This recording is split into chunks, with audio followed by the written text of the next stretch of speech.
भगवत गीता से पूछोगे परमेश्वर कौन है तो जवाब मिलेगा कि श्री कृष्ण ही परमेश्वर है।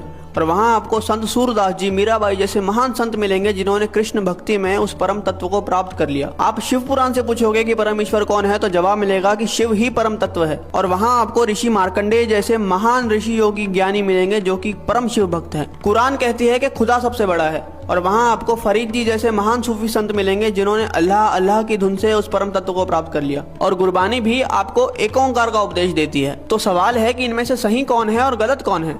और जवाब है कि इनमें से सही तो सारे हैं, लेकिन गलत वो इंसान है जो इनमें से किसी एक पथ पे चलते हुए बाकियों का अनादर करता है, अपमान करता है। इसीलिए कबीर जी ने कहा था कि कबीरा कुआं एक है, यानी कि वो जो परमात्मा है वो एक विशाल कुएं की तरह है और पानी भरे अनेक, यानी कि हम और आप अलग अलग नामों से, अलग अलग स्वरूपों से उस भगवान को पुकारते हैं। लेकिन आगे कबीर जी कहते हैं कि भांडे ही में भेद है और पानी सब में एक। मतलब जो भांडा है यानी कि हम, भेद तो यहाँ पे है, क्योंकि आप इंसान को तो अलग कर सकते हो लेकिन भगवान को कभी बांटा नहीं जा सकता। अब प्याला चाहे सोने का हो या पीतल का, उसके अंदर जो पानी है वो तो अंत में प्यास ही बुझाएगा।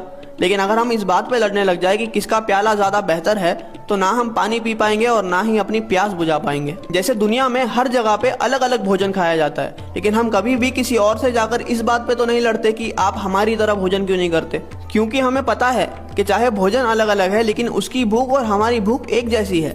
हो सकता है कि वो ब्रेड खाकर अपनी भूख मिटा रहा है और हम रोटी खाकर, लेकिन उसका असर जो हमारी बॉडी पे होगा वो एक जैसा ही होगा। इसलिए हमारी पेट की भूख तो मिट जाती है लेकिन हमारी परमार्थ की भूख कभी मिट ही नहीं पाती। हम लड़ने में इतने बिजी है कि हमें खाने की यानी कि उस भक्ति को अनुभव करने की फुर्सत ही नहीं है। कबीरा कुआं एक है और पानी भरे अनेक, भांडे ही में भेद है, पानी सब में एक।